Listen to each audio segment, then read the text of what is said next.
అవసరం లేదు, కొంత జాగ్రత్తగా ఉంటే చాలు. మీకు నేను లిస్ట్ ఇస్తా. మీ అంబర్పేట నియోజకవర్గంలో 2,80,000 ఓట్లున్నాయి 2025 లిస్టు ప్రకారం, ఓటర్ లిస్టు ప్రకారం. నేను వెంకటేష్ అన్నకు మళ్ళా మీకు ఇంకో మీటింగ్ పెట్టి ఆ మీటింగ్ లో మీకు లిస్టు కూడా అందజేస్తా. ఏం లిస్ట్ ఇస్తా? 2025 ఓటర్ లిస్టు ప్రకారం మీ దగ్గర ఎన్ని డూప్లికేట్ ఓట్లున్నాయి, ఎన్ని డబల్ ఓట్లున్నాయి అనే లిస్టు మీకు నేను అప్పచెప్తా. డబల్ ఓట్లు ఎట్లుంటాయంటే 4 రకాలుగా ఉంటాయి. కొన్ని మీ నియోజకవర్గంలో ఉంటాయి. ఉదాహరణకు చెప్తున్నా, వేరే అనుకోకరి. ఇప్పుడు ఇక్కడ విజయ్ కుమార్ గౌడ్ ఉన్నాడు. విజయ్ కుమార్ గౌడ్ అంబర్పేటలో ఒక ఓటు ఉండొచ్చు, అట్లాగే బాగంబర్పేటలో ఇంకో ఓటు ఉండొచ్చు. నేను విజయ్కి 2 ఇండ్లు ఉన్నాయని చెప్తలేను, మీరు ఆయన అపార్థం చేసుకున్నారు. నేనేం అంటలేను రవి, మళ్ళీ మీ ఆవిడకి చెప్పు, లేనిపోని పంచాయతీ. ఒకవేళ దబ్బన ఉంటే ఒక ఓటు అంబర్పేటలు ఉండొచ్చు, ఇంకో ఓటు బాగంబర్పేటలు ఉండొచ్చు. ఇది ఒక రకమైన డబల్ ఓటు. రెండో రకం ఏంటంటే కొంతమందికి ఊర్లలో ఉంటుంది. మా సిరిసిల్లోళ్ళు కూడా ఇక్కడ చాలా మంది ఉంటారు అంబర్పేటలో. ఇగో మా రవీంద్రరావు ఉన్నాడు ఇక్కడికి, పోతుగల్ ఆయన. ఇగో ఈయన రవీంద్రరావు మా సిరిసిల్ల నియోజకవర్గమే, పోతుగల్ అని ముస్తాబాద్. ఇప్పుడు రవీంద్రరావుకు పోతుగల్లో ఒక ఓటు ఉండొచ్చు, ఇక్కడ ఒక ఓటు ఉండొచ్చు. డబల్ ఓటు అంటే ఊళ్ళో ఒకటి. క్యా హువా భయ్? అచ్చా, ఊర్లో ఒక ఓటు, రెండోది ఇక్కడ ఒక ఓటు ఉండొచ్చు. అదొక తరీకా. అంటే ఆడొకటి ఈడొకటి. ఇక మూడోది, ఒక జిల్లాలో ఇక్కడ హైదరాబాద్ జిల్లాలో ఇంకో జిల్లాలో ఉండొచ్చు, కరీంనగర్ జిల్లాలో ఉండొచ్చు, సిరిసిల్ల జిల్లాలో ఉండొచ్చు. నాలుగోది, తెలంగాణలో ఒక ఓటు ఉండొచ్చు, ఆంధ్రాలో ఇంకో ఓటు ఉండొచ్చు. ఈ 4 తరీకల డబల్ ఓట్లు ఉండే అవకాశం ఉన్నది. ఆ లిస్టు మొత్తం నేను వెంకన్నకి ఇస్తా, కాలేరు వెంకటేష్ గారికి ఇస్తా. ఏ బూత్ లో, ఉదాహరణకు విజయ్ కుమార్ గౌడ్, విజయ్ నీ ఇంటి పేరేంద్రా? ఇంటి పేరేంద్ర? ఈదునూరు విజయ్ కుమార్ గౌడ్ అనుకో ఎగ్జాంపుల్. ఏం చేస్తా అంటే రేపు నేను ఈదునూరు విజయ్ కుమార్ గౌడ్ అనే వ్యక్తికి ఎన్ని ఓట్లు ఉన్నాయి ఓటర్ లిస్ట్ ప్రకారం అని చెప్పి నేను నా దగ్గర ఒక సాఫ్ట్వేర్ ఉన్నది, దాన్ని నడిపినాక మొత్తం లిస్ట్ ఎంకన్నకి ఇస్తా.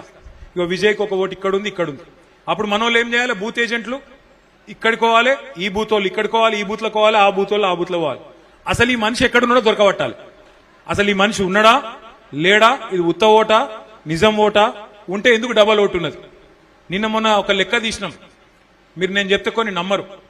ఒక్కొక్క నియోజకవర్గంలో 20-25 వేల ఉత్త ఓట్లు ఉన్నాయి. అట్లాగే షిఫ్ట్ అవుతారు హైదరాబాద్. ఒకప్పుడు కేసీఆర్ గారు, మీకు చాలా మందికి తెలియదు, కేసీఆర్ గారు చదువుకునేటప్పుడు మీ అంబర్పేట నియోజకవర్గంలో ఉన్నాడు, ఇక్కడనే ఉన్నాడు. నింబోలి అడ్డలు ఉండి చదువుకున్నాడు కేసీఆర్ గారు ఉస్మానియా యూనివర్సిటీలో. ఆ టైంలో అంటే ఆయన లెక్క చదువుకుంటందుకు వచ్చిన వాళ్ళు ఉంటారు.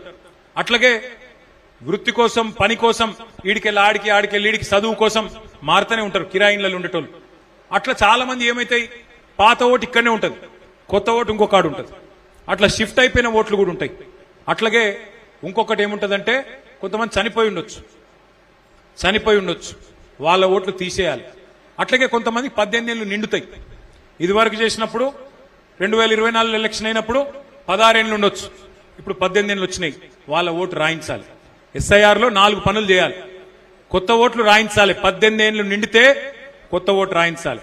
రెండవది, ఎక్కడన్నా ఎవరైనా చనిపోతే వాళ్ళ ఓటు తీయించాలి. మూడవది, ఎవరిదన్నా ఓటు మైగ్రేట్ అయితే అంబర్పేటకి వెళ్ళి ఎల్బీ నగర్కి పోయినరనుకో, ఇక్కడ తీయించాలి, అక్కడ రాయించాలి. నాలుగోది, ఎవరైనా ఎల్బీ నగర్కి వెళ్ళి అంబర్పేటకి వచ్చిరనుకో, ఇక్కడ రాయించాలి. 4 పనులు, అర్థమైందా? నెంబర్ 1, చనిపోయిన వాళ్ళ ఓట్లు తీయించాలి. నెంబర్ 2, 18 ఏళ్లు నిండిన వాళ్ళ ఓటు రాయించాలి. మూడవది, ఇక్కడికి వెళ్ళి ఎవరన్నా వేరే కాడికి పోతే వాళ్ళ ఓటు తీయించాలి. నాలుగోది, ఎవరన్నా వేరే కాడికి వెళ్ళి మీ దగ్గరికి మైగ్రేట్ అయితే ఇక్కడ రాయించాలి. ఈ 4 జరగాలి. हाँ, एक खौफ है हमारे भाइयों में, खास हमारे माइनॉरिटी भाइयों में, बहनों में खौफ है कि भाई हमारे वोट निकाल देंगे क्या। मैं आपको वादा कर रहा हूं, आपके साथ एक गुलाबी झंडा जब तक है आपकी वोट महफूज है। हर मोहल्ले में, हर बूथ में हमारे पार्टी के लीडर आएंगे, आपके साथ रहेंगे, आपके कागजात देख लेंगे, और जिस किसी के पास भी हर कागज है, हर चीज आपके पास है, आपको कोई तकलीफ नहीं होगा। अगर किसी के पास नहीं है, आपके एमएलए खुद वकील साहब है, उन्होंने खुद जाके हाईकोर्ट में लड़ेंगे, आप बेफिक्र रहिए। आपके एमएलए साहब खुद वकील है, उन्होंने खुद इंसाफ के लिए आपके लिए लड़ेंगे। किसी एक का वोट भी नहीं जाए सर का, हम पूरी तरह से हम कायनात रहेंगे। और एक बात भी मैं कहना चाहता हूं, SIR ఎప్పుడు స్టార్ట్ అవుతుంది అంటే మనకు మీకు అంబర్పేట నియోజకవర్గంలో 240 బూత్లు ఉన్నాయి. బూత్ కి ఒక్కరు చొప్పున మనకు 240 మంది లిస్టు కాలేరు వెంకటేష్ గారు మాకు ఇచ్చినారు పార్టీ ఆఫీస్. అదే లిస్టు మనం గవర్నమెంట్ కూడా సమర్పణ చేసినాం, RDO గారికి ఇచ్చినాం. వాళ్ళు ఏం చేయాలి, బూత్ లెవెల్ ఏజెంట్లు జూన్ 25 నుంచి ఇంటింటికి ఆఫీసర్లు వస్తారు. ఆఫీసర్ లెవెల్ ఈ అంగన్వాడీ టీచర్లు అట్లాగే GHMC సూపర్వైజర్లు వాళ్ళు ఇంటింటికి వస్తారు. జూన్ 25 నుంచి జూలై 24 దాకా వస్తారు. ఈ లోపలనే మళ్ళొకసారి మీకు నేను మొత్తం మెటీరియల్ మళ్ళీ పంపిస్తా. ఆ 240 మంది ఎవరైతే ఉంటారో బూత్ లెవెల్ ఏజెంట్లు, మీరు చాలా చాలా చాలా ముఖ్యం మీ పని. ఎందుకంటే ఈ లిస్టు ఏదైతే ఫైనల్ అవుతుందో జూన్ 25 నుంచి జూలై 24 దాకా మీరు చాలా జాగ్రత్తగా ఎక్కడెక్కడైతే జరుగుతున్నదో కార్యక్రమం అక్కడ మీరు ఉండాలి. ఉండి మీతో పాటు ఆ బస్తీ నాయకులు, మన కార్యకర్తలు అందరూ ఉండి ఏ ఒక్క అర్హుడి ఓటు కూడా, ఏ ఒక్క సోదరి ఓటు కూడా పోకుండా చూసుకోవాల్సిన బాధ్యత మీ మీదనే ఉన్నదనే మాట నేను విజ్ఞప్తి చేస్తా ఉన్నా. డూప్లికేట్ ఓట్ల లిస్ట్ నేను మీకు ఇస్తా, మీరు చూసుకోవచ్చు. ఎక్కడేముంది ఏం లేదు మీరు చూసుకోవచ్చు. దాంతో పాటు కొత్త ఓట్లు రాయించేది, తప్పుడు ఓట్లు తీయించేది, ముఖ్యంగా బీజేపీ వాళ్ళు చాలా డేంజర్. వాళ్ళు కొన్ని ఓట్లు తీసేయించే పనులు ఉన్నారు. ఇక అంబర్పేటలో గెలిచే పరిస్థితి లేదు బీజేపీకి. ఏమైనా కొన్ని కొత్త కొత్త కథలు పడితే ఏమైనా చేయొచ్చా అన్న ఆలోచనలో వాళ్ళు ఉన్నారు. తప్పకుండా జాగ్రత్తగా ఉండాల్సింది గులాబీ సైనికులే అనే మాట నేను మీకు విజ్ఞప్తి చేస్తా ఉన్నా. ఈ లిస్టు జూలై 24 నుంచి సెప్టెంబర్ 28 దాకా మళ్ళీ మీకు టైం ఉంటుంది, 2 నెలలు. ఏమైనా అబ్జెక్షన్లు ఉంటే చెప్పొచ్చు, రాతపూర్వకంగా ఇవ్వచ్చు. మీ ఎమ్మెల్యే గారు ఖుద్దు వకీలు కాబట్టి ఆయన మీకు అంతా ఎక్స్ప్లెయిన్ చేస్తాడు. తర్వాత అక్టోబర్ 1 నాడు ఫైనల్ ఓటర్ లిస్టు పబ్లిష్ అవుతుంది. ఈ అక్టోబర్ 1 నాడు పబ్లిష్ అయినాక ఒకటి యాద పెట్టుకోండి, అదే లిస్టు రేపు మీ కార్పొరేషన్ ఎన్నికలకు అదే ఓటర్ లిస్ట్ ఉంటుంది. ఆ తర్వాత వచ్చే ఎమ్మెల్యే ఎలక్షన్ కు అదే ఓటర్ లిస్ట్ ఉంటుంది.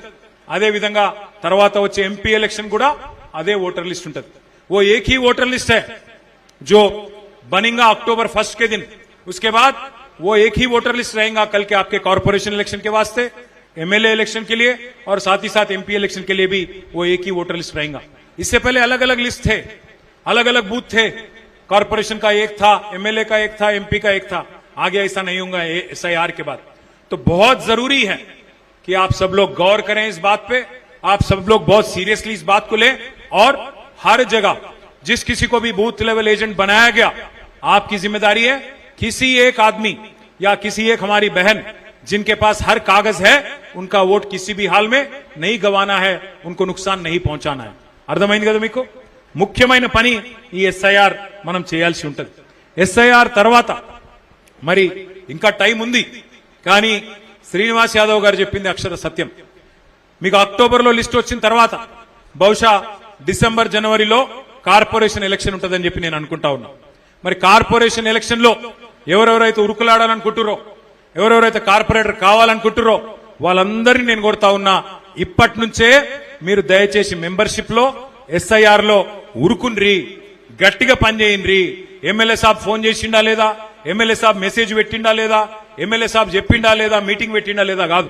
ఏ డివిజన్ ఆ డివిజన్ లా ఇప్పటి నుంచే మరి మీరు ఉరుకులాడుండ్రి, ఏ డివిజన్ ఆ డివిజన్ లో ఇప్పటి నుంచే తనలాడుండ్రి. తప్పకుండా ప్రజా సమస్యలు కూడా బోలెడనున్నాయి. ఇక చివరికి నేను చెప్పేది ఒకటే, మనం ఈ 2.5 ఏళ్లు కష్టపడ్డాం, ఇంకా ఒక్క సంవత్సరమే మిగిలింది. ఎందుకంటే ఆఖరి సంవత్సరం ఎట్లాగో ఎలక్షన్లలో ఉంటది కాబట్టి మిగిలిందల్లా ఇక తట్టుకోవాల్సిందల్లా ఇంకొక సంవత్సరంన్నర తట్టుకుంటే తిరిగి ముఖ్యమంత్రి ఎవరైతారు మళ్ళా కేసీఆర్ గారు మళ్ళా తిరిగి ముఖ్యమంత్రి అవుతారు.